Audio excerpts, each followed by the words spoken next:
नमस्कार दोस्तों, टीचर भी यूट्यूब चैनल में आपका एक बार फिर से बहुत बहुत स्वागत है। आपने अभी तक इस चैनल को सब्सक्राइब नहीं किए हैं तो लाल रंग का बटन दबाकर चैनल को सब्सक्राइब कर लें और बगल के घंटा बजा दें ताकि इस चैनल पर शिक्षक एवं शिक्षा से जुड़ी हर खबर और पत्र प्राप्त हो सके। राज्य के 72,000 सरकारी स्कूलों के लिए इस वक्त सबसे बड़ी खबर आ रही है, जहाँ बिहार राज्य प्राथमिक शिक्षक संघ ने राज्य सरकार को प्रधानमंत्री पोषण शक्ति निर्माण पीएम पोषण योजना से शिक्षकों को मुक्त करने की मांग को लेकर इसके लिए संघ की ओर से सरकार को 31 मार्च तक का समय निर्धारित किया गया है। अगर उनकी मांगों पर फैसला नहीं लिया गया तो संघ ने सरकार को चेतावनी दी है कि 72,000 प्रारंभिक विद्यालयों के शिक्षक पीएम पोषण योजना का बहिष्कार करेंगे। यह बातें संघ के कार्यकारी अध्यक्ष मनोज कुमार ने कही। उन्होंने कहा कि अगर सरकार प्रधानमंत्री पोषण योजना से सूबे के शिक्षकों को पूरी तरह मुक्त नहीं करती है तो शिक्षक आंदोलन करेंगे। शिक्षकों के आंदोलन से विद्यालय में होने वाली परेशानियों के लिए सरकार जिम्मेवार होगी। 31 मार्च के बाद किसी भी क्षण आंदोलन की बिगुल फूट सकता है। क्या है पीएम पोषण योजना और शिक्षकों के विरोध की वजह? मध्याह्न भोजन योजना का ही नाम है प्रधानमंत्री पोषण शक्ति निर्माण योजना। पीएम पोषण योजना नया नाम प्रधानमंत्री पोषण शक्ति निर्माण पीएम पोषण योजना का नाम दिया गया है। इसके अंतर्गत कक्षा 1 से 8वीं तक के बच्चों को विद्यालय में पका पकाया गर्म पोषण युक्त भोजन खिलाया जाता है।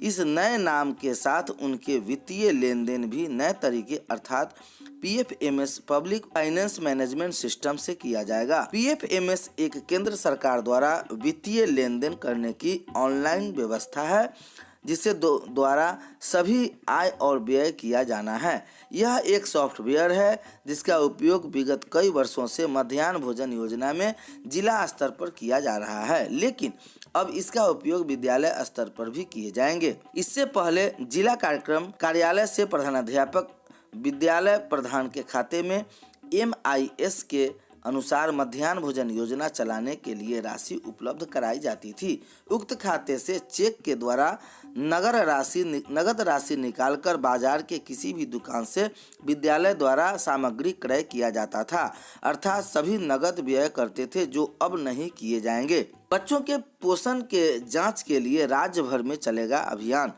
कक्षा 6 साल से तक के बच्चों की लंबाई वजन की होगी माप। बिहार में 6 साल तक की बच्चों की लंबाई एवं वजन की माप की जाएगी।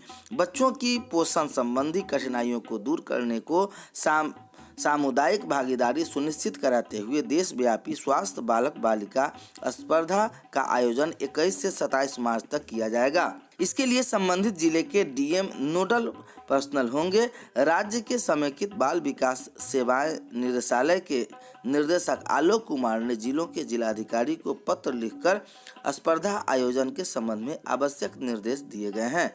पोषण ट्रैक्टर एप्लीकेशन में दर्ज होगी। करीब 90 लाख बच्चों की जानकारी आंगनबाड़ी केंद्रों के पोषण क्षेत्र के 0 से 6 वर्ष आयु के सभी बच्चों की वृद्धि निगरानी कर उसे जानकारी पोषण ट्रैक्टर एप्लीकेशन में दर्ज होनी है।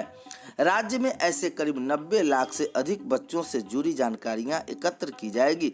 साथ ही वैसे ग्रामीण व शहरी इलाके जहां आंगनबाड़ी केंद्र स्थित नहीं है, उस स्थिति में संबंधित बाल विकास परियोजना पदाधिकारी वैसे क्षेत्र के सभी लाभार्थियों को नजदीक के आंगनबाड़ी केंद्र के साथ टैग कर पोषण ट्रैकर एप्लीकेशन में दर्ज कराना सुनिश्चित करेंगे। साथ ही इस काम के लिए विभिन्न एजेंसी जैसे NGO, Care India, Pathfinder, Lions Club, Rotary Club, residential welfare association, Indian medical association, pediatric association, प्लायर्स association, school teacher youth club, सिफार इत्यादि की भी सहभागिता इस अभियान में ली जा सकती है। दूसरी खबर पटना से आ रही है, जहां केंद्रीय विद्यालय में नामांकन के लिए 11 तक करेंगे आवेदन।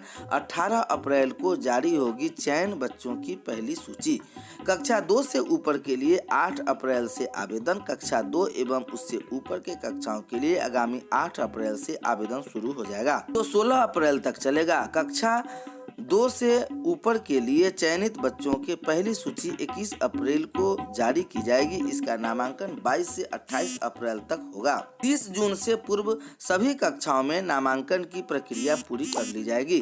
केंद्रीय विद्यालय संगठन ने क्लास 1 में नामांकन के लिए आवेदन की तिथि आगे बढ़ा दी है। पूर्व में संगठन की ओर से पहले 21 मार्च को आवेदन की अंतिम तिथि निर्धारित की गई थी, लेकिन अब उसका विस्तार कर 11 अप्रैल कर दिया गया है। केंद्रीय विद्यालय बेली रोड के प्राचार्य पीके सिंह का कहना है कि आवेदन की अवधि विस्तार करने से अधिक छात्रों को आवेदन का मौका मिलेगा। मालूम हो कि केंद्रीय विद्यालय में नामांकन के लिए 28 फरवरी से ही आवेदन लिए जा रहे हैं। चयनित बच्चों की पहली सूची केंद्रीय विद्यालय संगठन की ओर से 18 अप्रैल को जारी की जाएगी।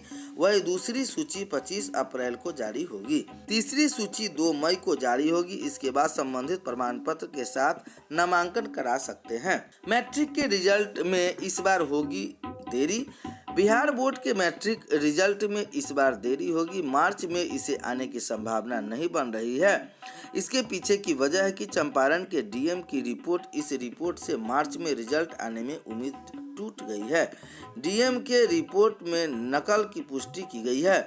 इसके बाद मैथ का एग्जाम कराया जा रहा है। 24 अप्रैल को एग्जाम होगी और कॉपी चेक कराने के बाद टॉपरों की स्क्रीनिंग होगी। ऐसे में रिजल्ट अप्रैल के प्रथम सप्ताह में आने की उम्मीद है। बिहार बोर्ड की मैट्रिक परीक्षा में 17 अप्रैल को मैथ का पेपर था। इस दौरान पूर्वी चंपारण जिले में पर्चा लीक होने के साथ नकल की सूचना मिली थी। मामला गंभीरता था।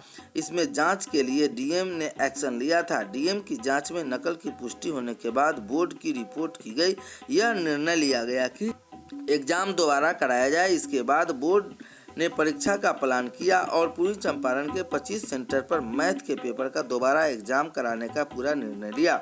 बिहार विद्यालय परीक्षा समिति का कहना है कि पूर्वी चंपारण के डीएम से प्राप्त प्रतिवेदन रिपोर्ट के आलोक में वार्षिक माध्यमिक परीक्षा 2022 के तहत मोतिहारी अनुमंडल के कुल 25 परीक्षा केंद्रों पर 27 फरवरी 2022 को प्रथम पाली में हुई गणित विषय की परीक्षा रद्द कर दी गई है। सीआईएसएफ में पूर्व सैनिकों की भर्ती हो गई बंद। केंद्रीय औद्योगिक सुरक्षा बल द्वारा बिना हथियार वाली ड्यूटी करने के लिए प्रायोगिक तौर पर करीब 1700 पूर्व सैनिकों की भर्ती को अर्धसैनिक बल का एक खास समर्थन नहीं मिल रहा है और उसके केंद्रीय गृह मंत्रालय से इन सभी की कॉन्ट्रैक्ट समाप्त कर अनुरोध किया गया है। केंद्रीय गृह मंत्रालय ने पिछले साल सीआईएसएफ को कहा कि वह ताप बिजली घरों की कोयला उत्पाद इकाइयों सहित देश में अपनी 13 सुरक्षा इकाइयों में 9